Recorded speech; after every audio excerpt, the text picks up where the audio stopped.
وكمان معاها جبنه شيدر. ده ميكس الجبن. مش قادره اقول لكم يا جماعه ريحه الاكل فظيعه كده يا احمد. بس المنظر كمان حلو. كده البشاميل اتعمل معانا، المكرونه استوت، والجلاش اهو خلاص اترص معانا.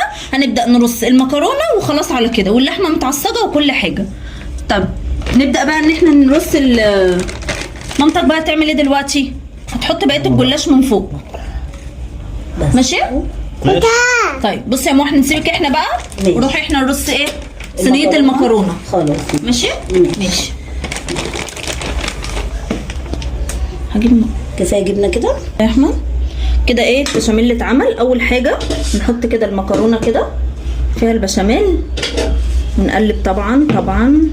طبعا ايه منها هيبقى البشاميل وتبقى المكرونه كلها شربت من البشاميل.